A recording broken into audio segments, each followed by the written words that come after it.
Tomorrow, a group of parents and their children from Louisiana will be boarding a bus headed to Washington, D.C. The group consists of friends and strangers alike, but the thing that they all have in common is that either they themselves or their children have significant medical needs. Let me explain the importance of Medicaid for my family specifically. Our state, Louisiana, provides 4 waivers. I received one, the New Opportunities Waiver, aka the NOW waiver.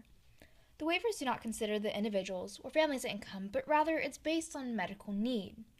If these waivers were taken away, middle-income families like mine would be in an impossible situation because we don't qualify for any other governmental assistance, but our income isn't enough to cover the costs of our medical care.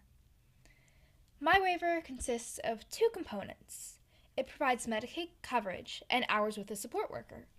This support worker is trained specifically to my medical needs and allows my mom to work part-time. It's vital to my health care. Because of Medicaid, we can stay afloat. It covers some of the exorbitant medical costs that are courtesy of my mitochondrial disease. You see, mito is where most of the powerhouses of my cells, my mitochondria, are dysfunctional. In simple terms, my body and I are running about half the energy that you and your body are running on. It's not an easy task by any stretch. I'm not new to the role of advocate. I've met and talked to state senators and representatives. I've testified in front of the House and Ways and Means Committee. This time, though, it's different. I mean, this go around, I'm not advocating at the state's capital, but the country's. Plus, I don't really know what to expect, but I'll have a 17 or 18-hour car ride to prepare for it. Wish us luck. Until tomorrow. Bye.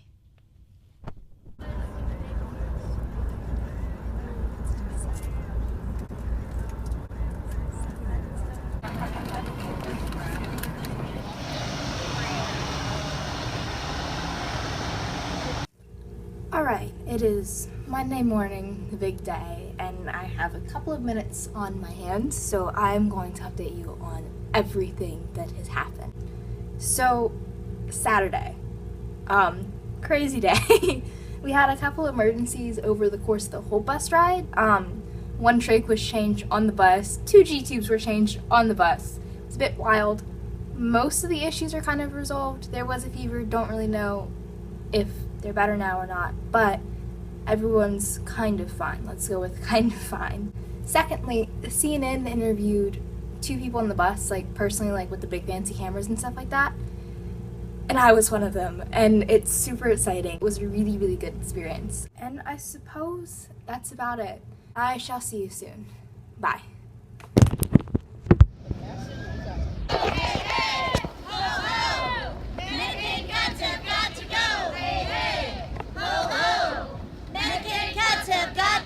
Right now we're at the RNC and we're asking to speak to the head of the RNC so she can hear our concerns.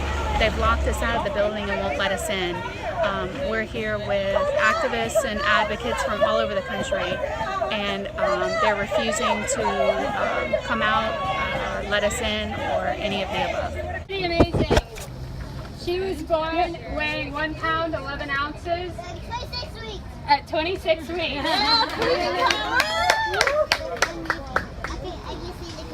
Say hi. Okay.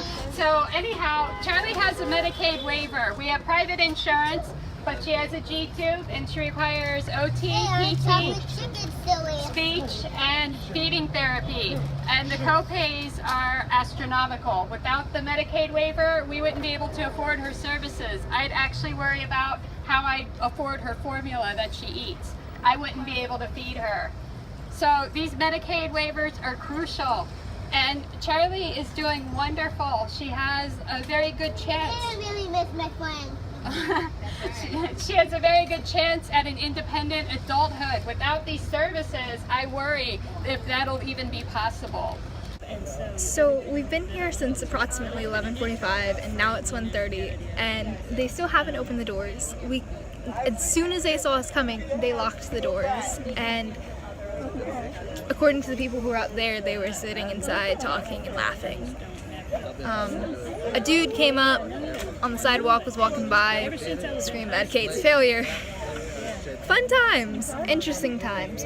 CNN and other news companies are getting all of this though, so I mean, word will get out.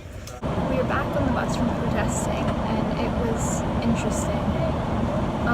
The security guard actually came out and told us that if we didn't go on the other side of the street, we'd get arrested, and there were people actually on the steps.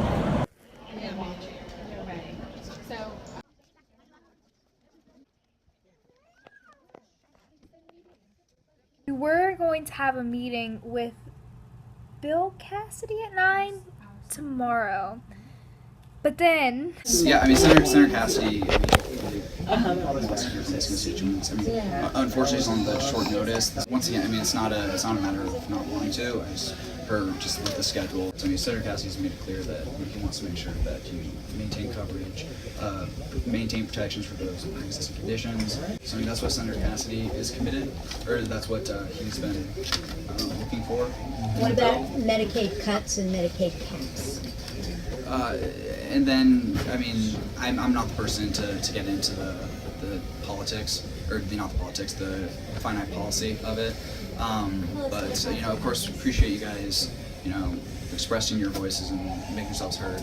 And I totally understand the effort that you guys put through. You care a lot about this issue, and Senator Cassidy cares about this issue a lot as well. To see only 35 people from this state went through this hard journey and traveled almost 24 hours to see you. You know, I haven't spoken with him. Can you just we would appreciate if you would at least know that we're here. So I mean, 25 hours, yeah, sir.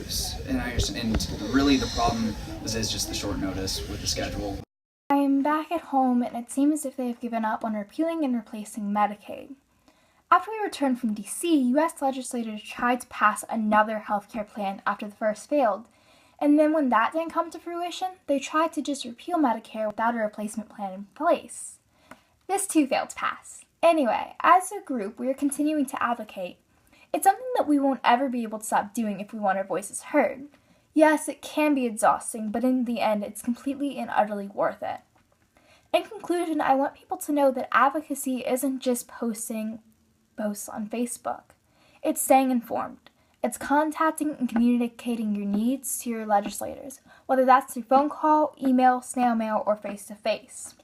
They need to hear from their constituents. They were voted in by us anyway. This brings me to my next point. Vote if you can, and when you do, be informed about who you're voting for. Stand up for what you believe in, but remember that earning respect comes from being articulate and respectful. Be a voice. Speak up for yourself and for others who are unable to speak for themselves. Be the change. Until next time. Bye.